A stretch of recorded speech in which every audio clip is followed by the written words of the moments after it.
kasih untuk para pelayan Tuhan yang sudah melayani. Kiranya Tuhan berkati kalian. Shalom. Ya, terima kasih untuk waktu Pak Gembala Petel Obieskia yang sudah memberi kesempatan untuk saya kembali membawakan berita firman Tuhan. Oke, kita langsung saja bahwa pagi hari ini saya ingin bagikan kebenaran firman Tuhan yang saya beri judul Hidup dalam Hikmat. Hidup dalam hikmat. Mari kita membuka Alkitab kita dalam Efesus pasal 5 ayat 15 sampai 17. Kalau saudara tidak membawa Alkitab tapi pasti membawa Alkitab ya. Bisa melihat di LCD di depan, kita akan baca bersama-sama. Saudara ayat 15, saya membaca ayat 16 dan ayat 17 nanti kita baca bersama-sama. Silakan saudara mendahului ayat 15, ayat 16, saudara dan saya nanti membaca bersama-sama ayatnya yang ke-17. Mari kita bersama-sama mulai pembacaan firman Tuhan pagi hari ini. 1, 2, 3. Karena itu, perhatikanlah dengan seksama bagaimana kamu hidup. Janganlah seperti orang bebal, tetapi seperti orang arif. Dan pergunakanlah waktu yang ada, karena hari-hari ini adalah jahat. Sebab itu, janganlah kamu bodoh, tetapi usahakanlah supaya kamu mengerti kehendak Tuhan. Saudaraku yang terkasih, apa yang baru saja kita baca merupakan bagian dari surat yang ditulis oleh Paulus kepada jemaat di Efesus. Kalau kita belajar kota Efesus dalam pengantar perjanjian baru pasti sudah ngerti semua. Kota Efesus itu adalah kota yang sangat makmur pada waktu itu. Dan kota ini tercatat menjadi kota kedua terbesar di dunia pada masanya. Kota ini begitu ramai dikunjungi para pembisnis dan juga menjadi pusat ekonomi dunia pada waktu itu. Sehingga kota Efesus merupakan kota yang sangat menjadi favorit manusia pada waktu itu untuk dapat berkunjung ke sana. Namun di balik kemakmuran kota Efesus, kota ini rupanya juga menyimpan sesuatu yang negatif, yaitu di kota ini ada kebejatan moral yang begitu melanda kota tersebut. Nah, akar dari kebejatan moralnya itu dari mana? Kita sudah tahu semua. Di pusat kota Efesus itu ada Dewi Artemis, ada penyembahan kepada Dewi Artemis, Dewi kesuburan. Dipercaya Dewi inilah yang menjadi pelindung kota Efesus. Ada kuilnya di situ, ada tempat pemujaannya. Sehingga orang-orang Efesus setiap kali mereka mau melaksanakan bisnis, mereka akan pergi ke kuil itu mempersembahkan korban kepada Dewi Artemis.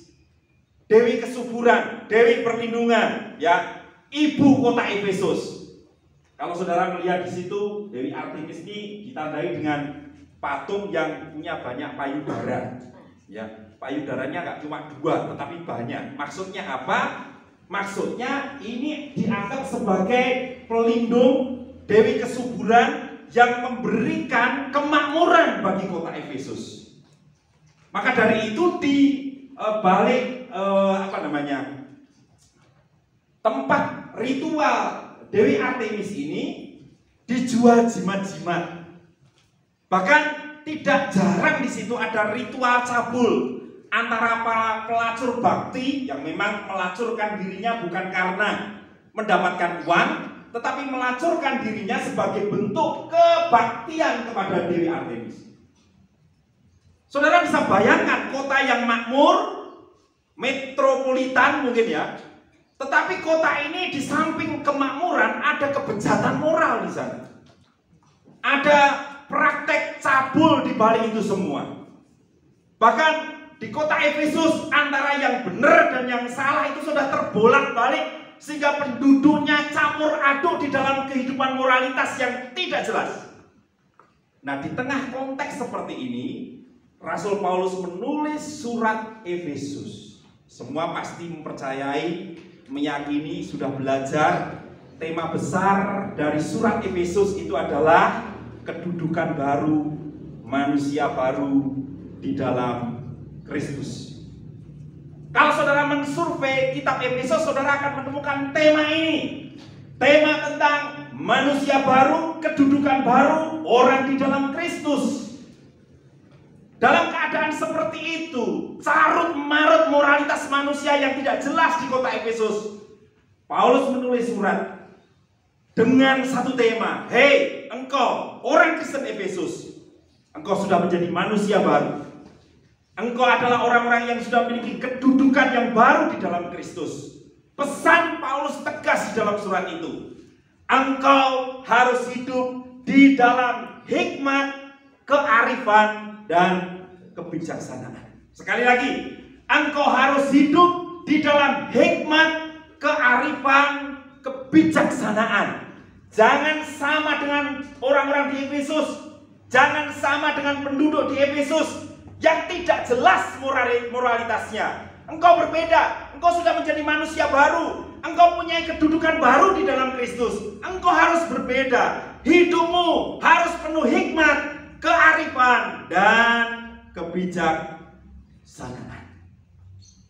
Maka dari itu, tanpa segan-segan Paulus kemudian menguraikan bagaimana hidup di dalam hikmat itu sebenarnya.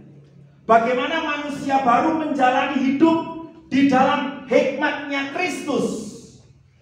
Saya berusaha mencari pengertian yang paling akrab dari hikmat itu sebenarnya apa. Dan dari semua yang saya telusuri, saya menemukan hikmat itu bukan sekedar kecerdasan otak.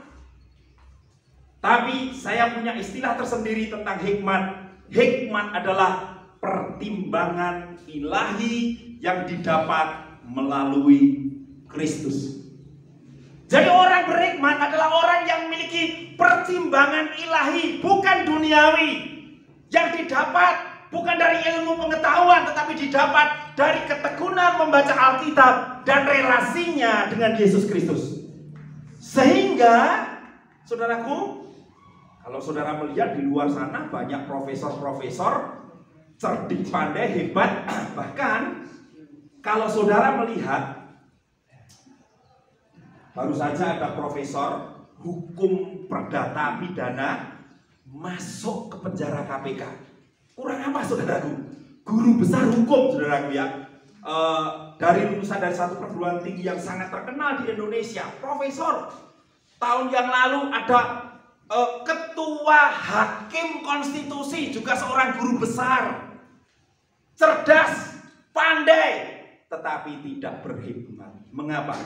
Karena hikmat yang saya sampaikan pada pagi hari ini bukan sekedar kecerdasan otak kita, kepandaian kita, tetapi merupakan pertimbangan ilahi yang diperoleh dari Kristus, yang membawa orang yang baru di dalam Kristus menjalani hidup yang sesuai dengan keinginan Allah. Yang setuju katakan amin. Nah, tidak semua saudaraku, makanya tidak semua orang Kristen bertumbuh di dalam hikmat. Lamanya ikut Tuhan juga tidak menentukan apakah dia berhikmat atau tidak. Tetapi pesan tegas Paulus mengajar kita, mari kita bersama-sama bertumbuh di dalam hikmat Kristus. Supaya hidup kita memiliki pertimbangan ilahi, sehingga perjalanan hidup kita tidak meleset yang tidak selaras dengan keinginan Tuhan.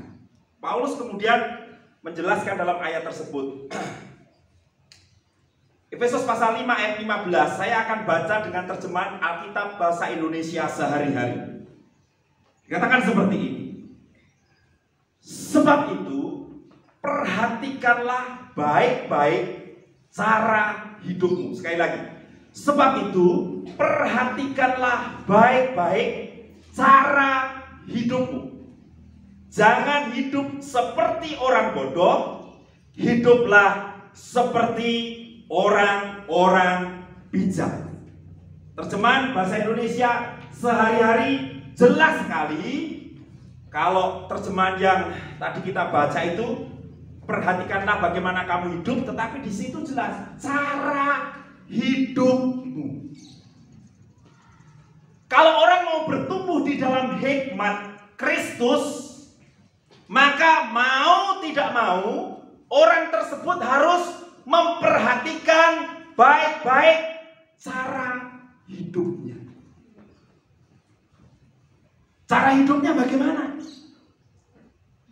Apakah dia memiliki cara hidup orang bodoh atau orang bijak?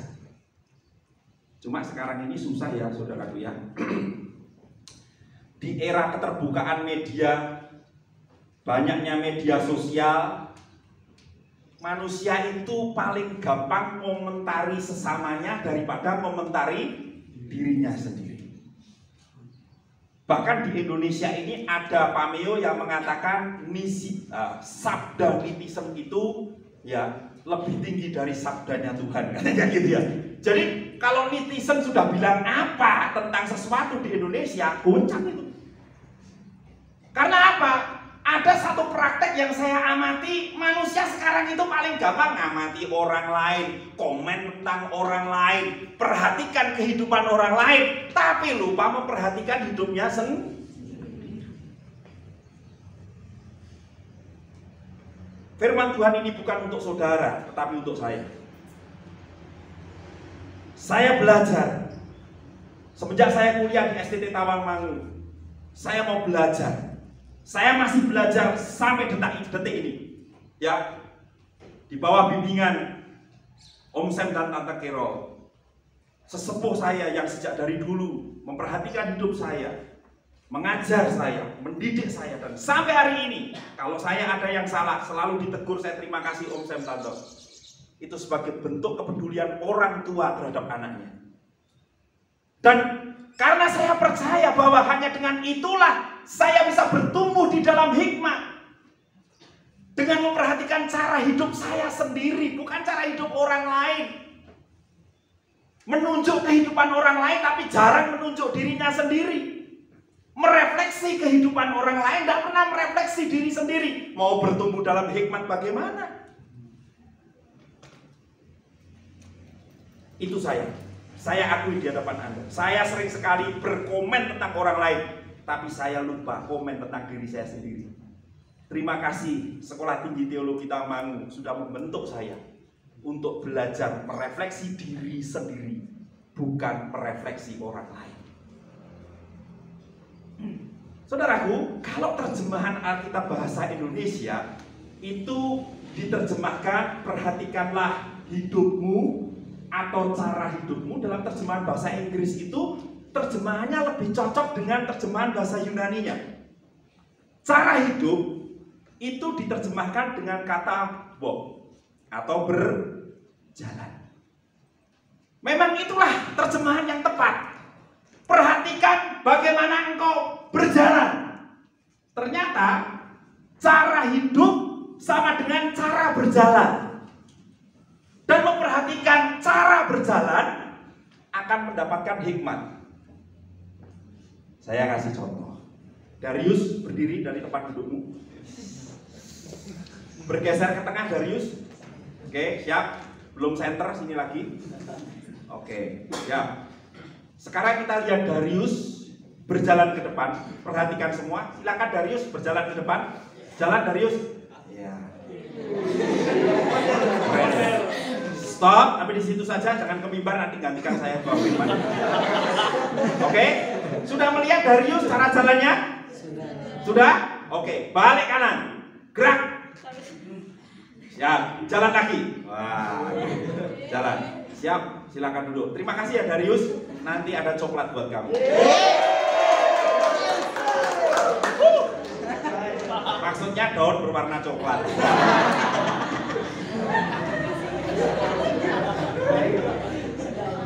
Ayo, tadi waktu kalian melihat cara jalannya Darius gimana? Ada yang tahu? Gimana? Darius jalannya goyang-goyang, ya memang harus goyang. Goyang nanti kayak upacara. Coba, kalian sepakat nggak? Ketika Darius jalan tadi, ya, cara hidup sama dengan cara berjalan. Kita perhatikan. Waktu Darius berjalan, ketika dia langkah kanan maju, langkah kiri ada di mana? Langkah kiri maju, langkah kanan di mana? Langkah kanan maju, kaki kiri di mana? Di belakang, betul? Dia balik lagi seperti itu, kaki kiri ke depan, kaki kanan ke belakang. Kaki kanan ke depan, kaki kiri. Tangan kanan ke depan, tangan kiri ke belakang. Betul? Betul? Betul? Apa perlu saya ulang lagi 100 kali?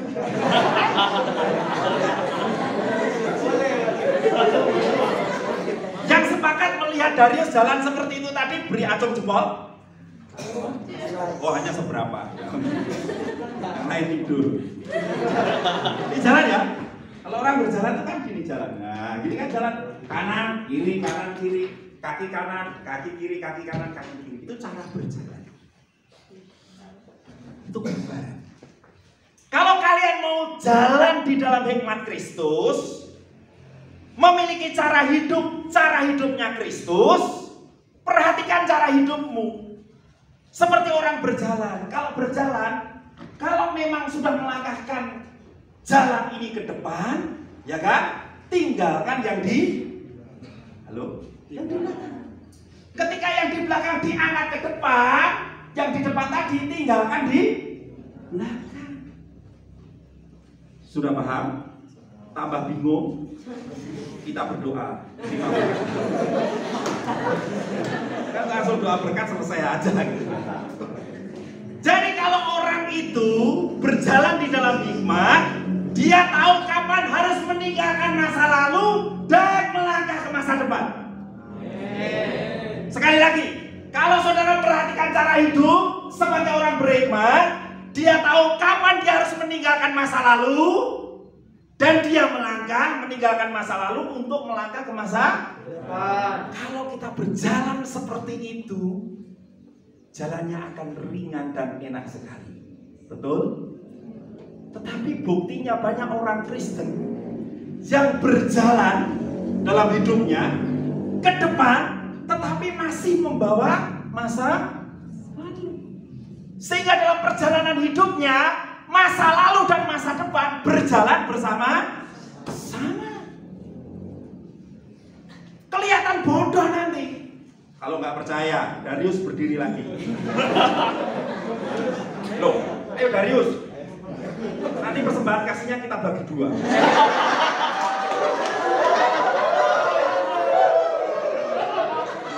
Saya sudah dapat bocoran soalnya persembahan kasihnya adalah spray. Jadi dibagi 2. Tengah.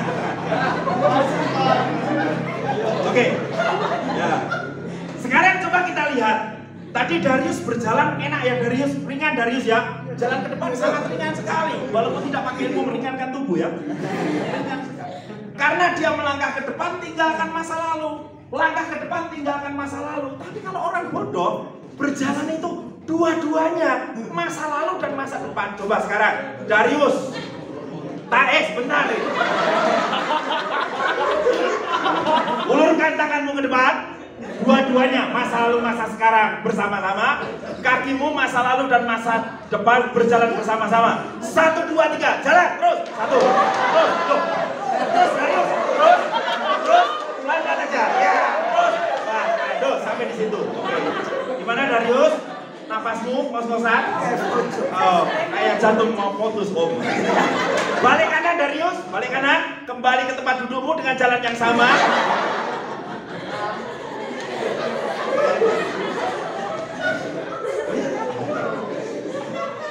Kenapa banyak orang Kristen dalam menjalani hidup bersama Yesus itu capek?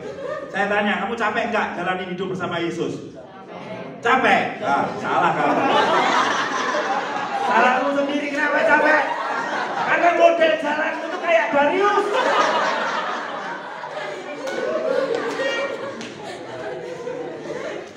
Tahu maksud saya? Paulus konteksnya Efesus itu manusia baru. Manusia baru itu harus siap meninggalkan masa lalu, melangkah ke masa depan bersama dengan Tuhan Yesus. Amin. Ayatnya jelas. Ya, ayatnya jelas. Barang siapa di dalam Kristus, ia adalah ciptaan baru. Yang lama sesungguhnya. Berikan tepuk tangan buat Tuhan Yesus. Amin. Tapi nyatanya banyak orang Kristen yang nggak seperti itu. Ayatnya dirubah, ya kan?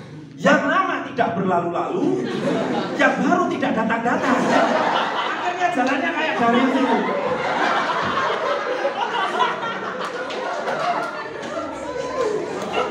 semoga kalian yang tertawa segera bertobat.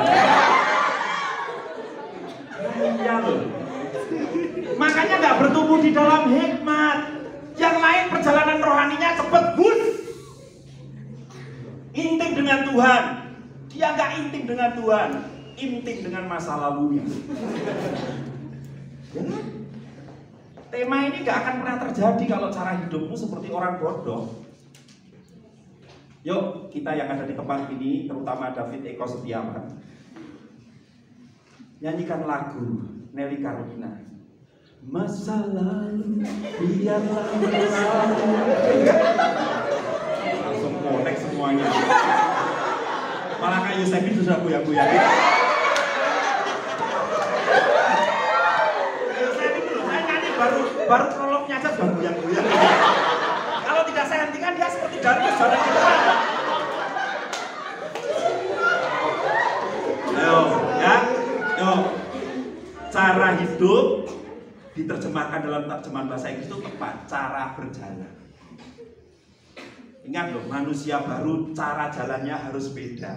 Kalau kita ngerti itu masa lalu, tinggalkan. Jangan ditarik ke masa depan. Capek ikut Tuhan. Urusannya cuma apa? Jatuh bangun, jatuh bangun, jatuh bangun. Nyanyinya jatuh bangun aku. Bisa pikir apa? Tenang.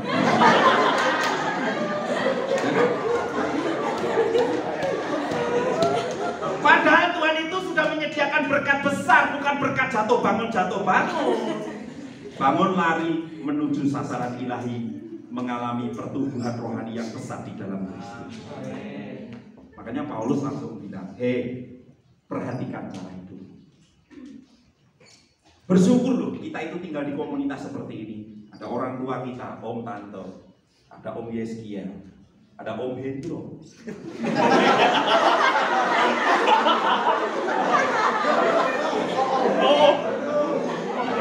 Om Hendro sekarang termasuk golongan orang-orang tua. Apalagi kalau satu kantor dengan Pak Firman, kelihatan sangat tua ya.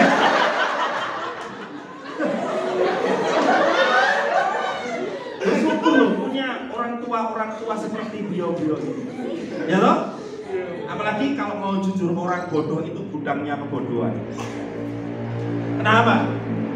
Karena merasa dirinya lebih pintar, kurang berpengalaman. Yang tua-tua seperti mereka, saya belum tua.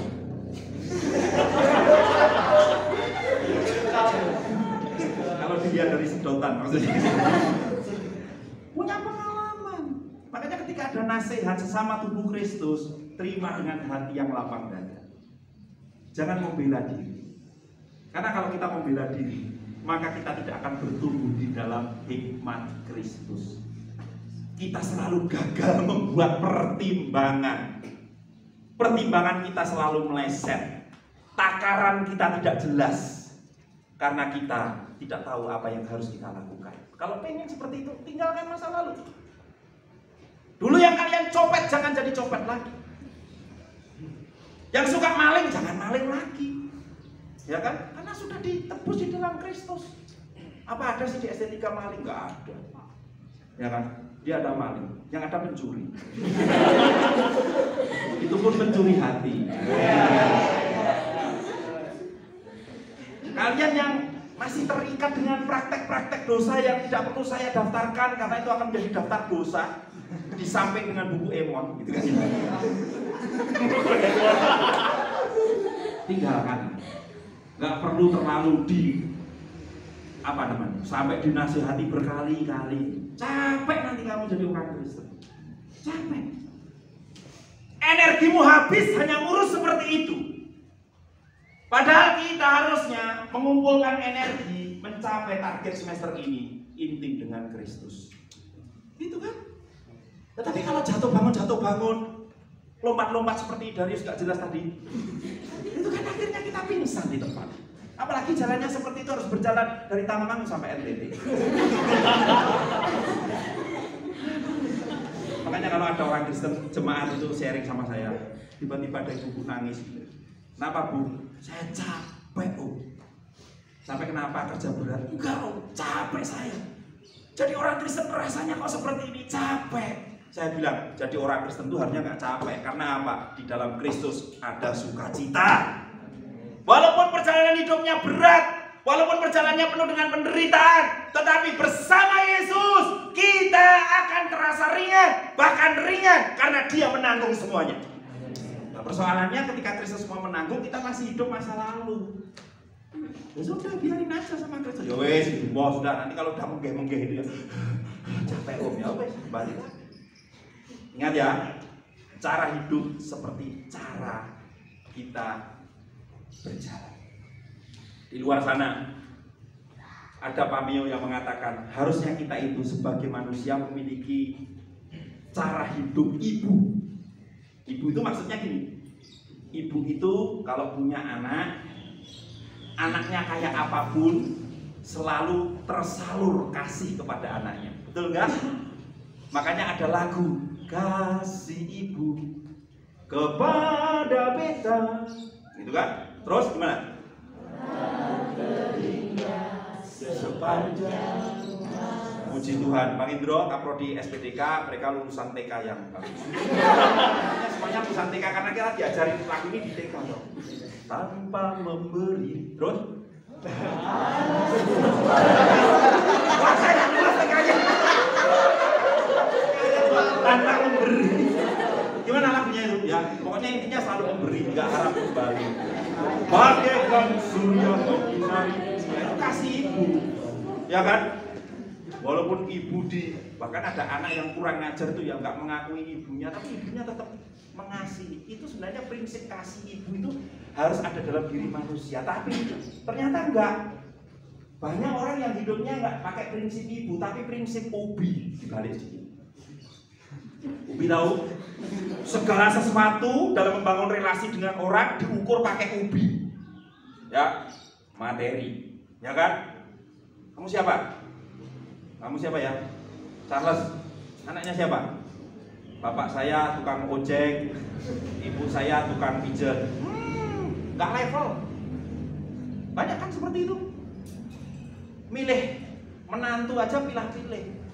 Kalau orang kaya silahkan masuk ke depan. Nah, dari depan maksudnya. Ya kan? Kalau orang nggak punya, ayo masuk dari atas. Kalau pendeta, ya prinsip ubi di gereja, jemaat yang wah kalau minggu sini seperti apa namanya toko emas itu jalan sampai tinggi. Mari di depan, paling depan. Tapi jemaat yang datang gitu ya sendalnya sudah sobek gitu, ya kan? Anu aja duduk di belakang saja ya Bu ya, kalau perlu di ruang parkir. Tapi apa ada gitu? Ya ada fakta. Di dunia ini banyak orang yang mengukur segala sesuatu pakai ubi. Akhirnya apa? Tidak punya kasih. Kasihnya hanya dibatasi ubi. Karena orientasinya ubi. Akhirnya segala sesuatu ukurannya ubi. Dia di ujung hidupnya masuk bui. Masuk bui. Bui tahu? Gak ada yang tahu bui. Kalau nggak ada, besok rekreasi saya saya perlihatkan bui itu apa. Bui itu penjara. Dan ini tidak dibatasi hanya orang-orang yang biasa. Banyak orang hebat, bahkan pejabat masuk di sini karena itu kehilangan prinsip kasih ibu. Orientasinya ubi, akhirnya masuk. Ini cara hidup orang bodoh. Kalau cara hidup orang bijak, orang arif, orang berhikmat, dia tahu bagaimana menempatkan dirinya dengan orang lain. Apalagi orang Kristen, bukan Kristen, tapi Kristen. Dan Kristen itu berbeda. Kristen itu crash dengan sinten-sinten. Isinya cuma crash dengan pendetanya, crash dengan gembalanya, crash dengan waduh, jadi Kristen. Tapi orang yang hidup dalam kasih mengasihi gak sulit melakukan. Ingat, kita diajar pagi hari ini untuk hidup dalam hikmat. Yang pertama, perhatikan cara hidup. Kalau masih ada masa lalu yang menempel dalam hidupmu, selesaikan di tempat ini, mengarah ke masa depan. Lanjut ayat 16. Dan pergunakanlah waktu yang ada, karena hari-hari ini adalah orang yang berhikmat. Selain memperhatikan cara hidupnya, dia juga tahu mempergunakan waktu yang ada. Berarti waktu nanti bisa habis. Makanya perlu dipergunakan dengan baik. Ada dua kata menarik dalam teks itu, yaitu dalam bahasa Yunaninya exagorazo, tebuslah, pergunakanlah itu tebuslah. Dan ada kata waktu di situ kairos, yang diterjemahkan paling tepat adalah kesempatan. Pergunakan, tebuslah waktu kairos yang ada. Mengapa Paulus pakai kata tebuslah? Karena Paulus tahu banyak orang-orang yang sudah kehilangan kesempatan di dalam dia mengiring Tuhan Yesus. Banyak orang-orang Kristen yang sudah terlewatkan kairos Tuhan di dalam hidupnya. Makanya Paulus pakai kata ini untuk menunjukkan ada harga bayar ketika kairos itu datang dalam hidupmu. Untuk engkau segera menangkapnya, untuk engkau segera menghadangnya. Seperti orang yang sedang menebus sesuatu. Karena kalau tidak ditebus, itu akan lewat. Betapa berharganya kesempatan ini bagi kita. Banyak orang yang melewatkan kesempatan dan menganggap kesempatan itu sesuatu yang biasa. Kalau saudara meresapi kata exagorazo, tebuslah itu, saudara baru tahu betapa kesempatan itu yang Tuhan beri dalam hidup kita adalah sesuatu yang sangat berharga. Orang-orang berhikmat.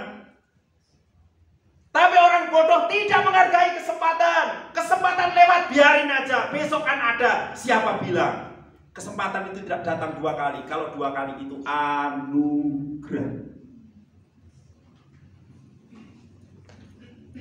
Orang Yunani punya mitologi tentang kairos.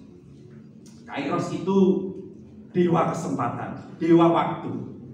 Ya, tapi lebih tepatnya kesempatan. Digambarkan kayak itu kairos. Kairos itu digambarkan dewa yang berambut panjang tetapi di depan, berjenggot panjang di depan, tapi bagian belakangnya botak.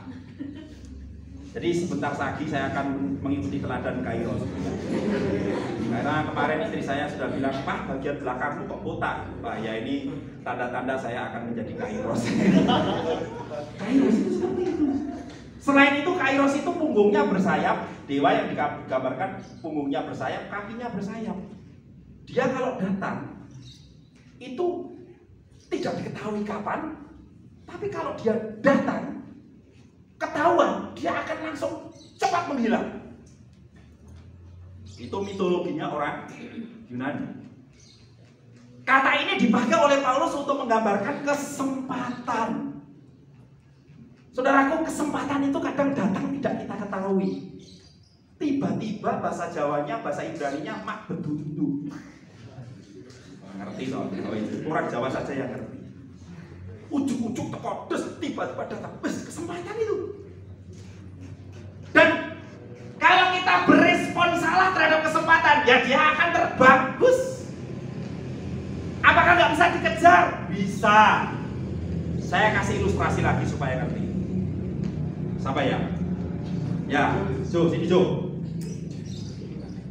Nah, yang ke mimbar. Nah, ini misalnya sunatan ini adalah kairos. Ya kan? Ingat ya, kairos itu rambutnya, wah ini kebalikan, ini mana rambut yang pendek. Coba aja, belakangnya botak. Misalnya saya nih, tiba-tiba jalan, terus sini. Tiba-tiba saya sedang jalan-jalan, bersiul, kairos muncul, gitu kan? Muncul di depan saya, ya kan? Ketika muncul, kairos itu nggak diem. Kairos itu akan berusaha secepat mungkin menghindar, cepat, lari, set. Kemudian dia sampai gitu.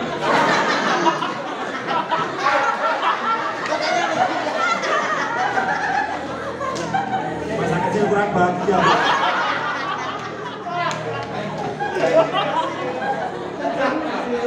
Nah, pada waktu kairos lari itu, ya dia bersayap itu, apakah saya bisa mengejar bisa. Tapi kalau saya mengajar, ke tengah dulu, ada ke sana. Kalau saya mengejar Kairos itu, dia sudah larinya cepat, dan kemungkinan yang paling saya mudah itu menangkap dari belakang. Saya tangkap dari belakang, set, dia bodoh, licin, lepas.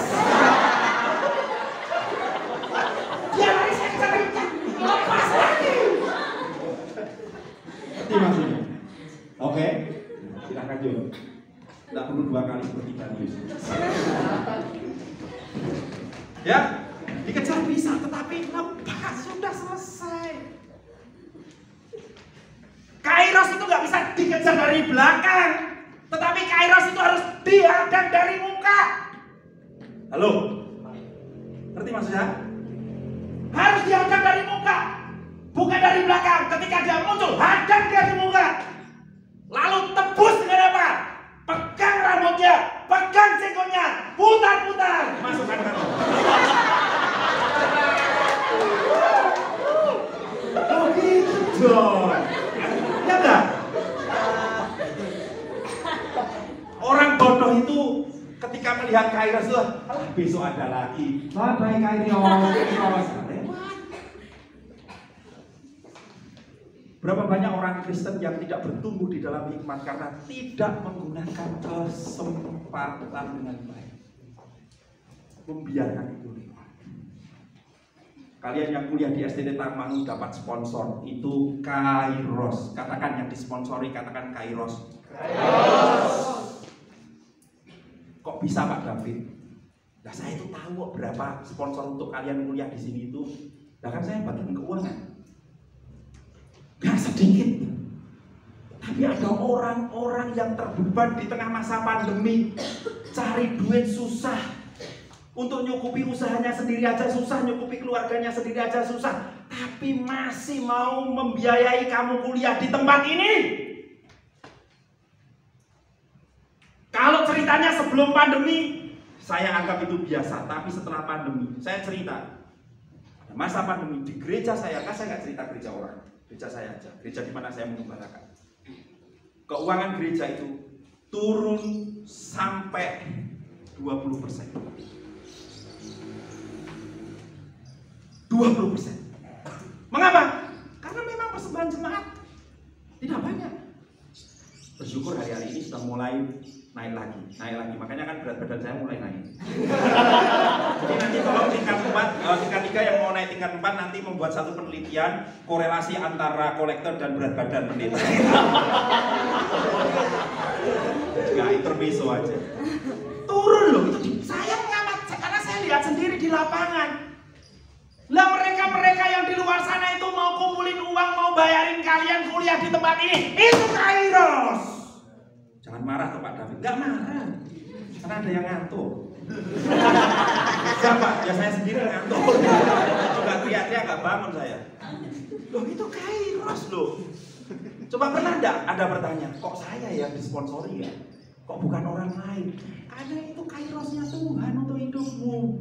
Jangan sia-siakan, pegang rambutnya, jenggotkan, puter-puter, masukkan kantong. Hidup di dalam Kairos.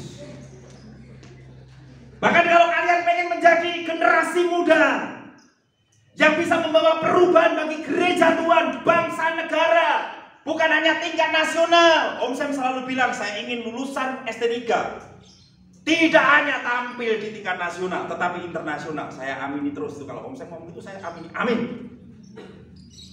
Kalau kamu mau seperti itu, ketika Kairos datang, jangan sia-siakan.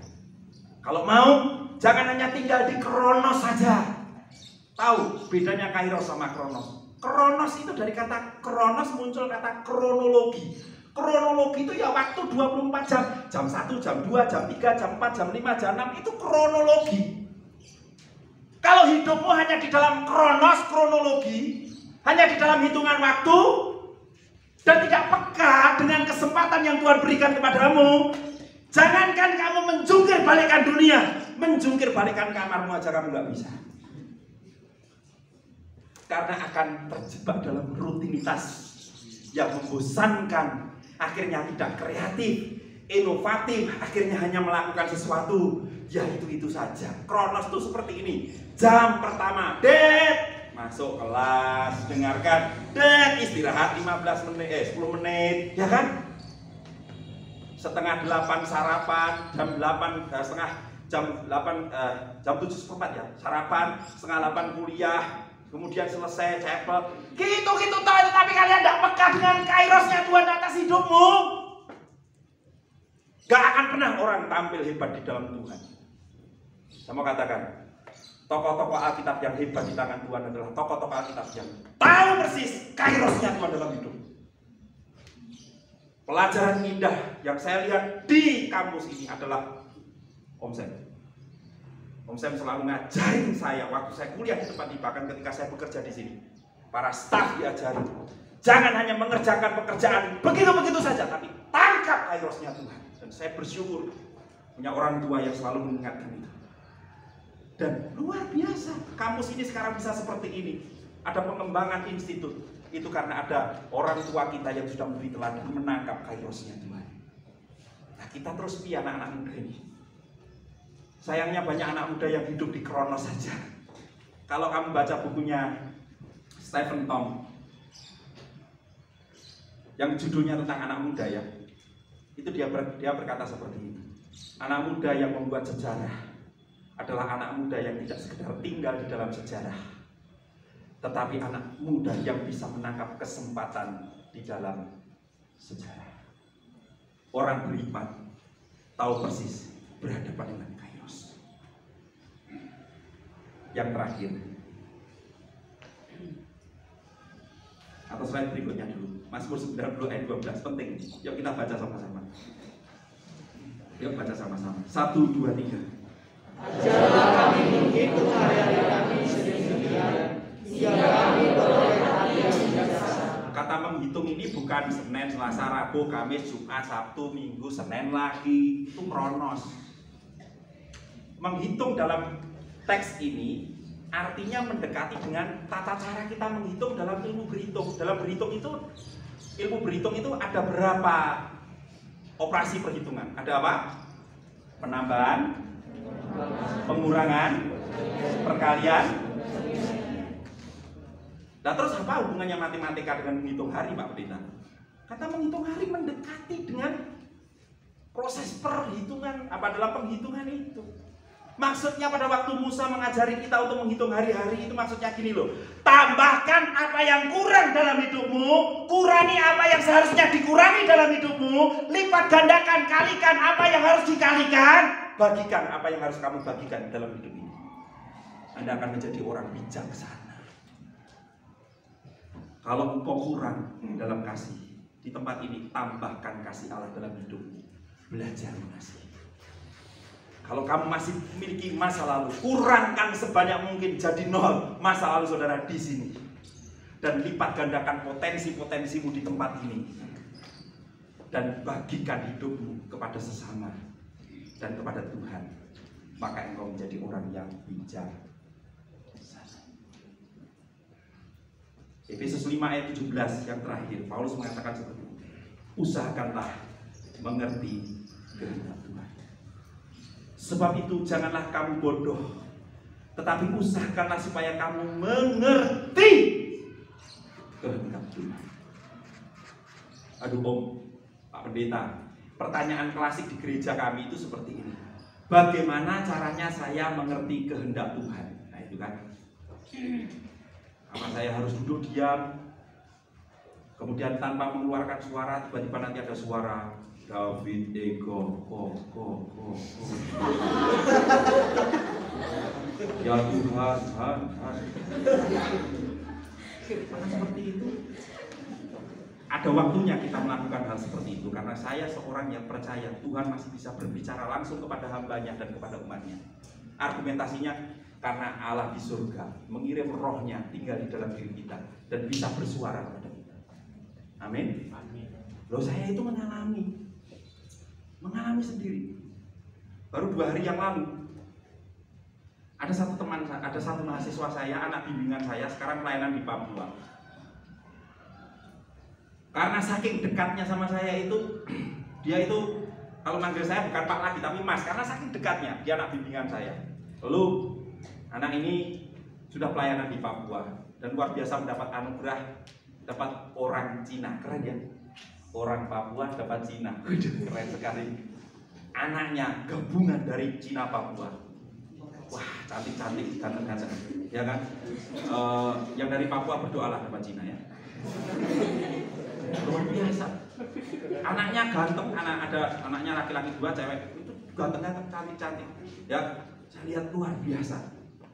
Dan suatu saat ketika dia punya anak yang pertama main ke Karangpandan ke rumah kami, dia ngomong sama saya, Mas, saya ini pergumulan ya Mas, pelayanan. Apa pergumulanmu? Uang kamu pelayanan di tempatmu sendiri di Papua, pergumulan. Ya Mas, saya belum punya rumah.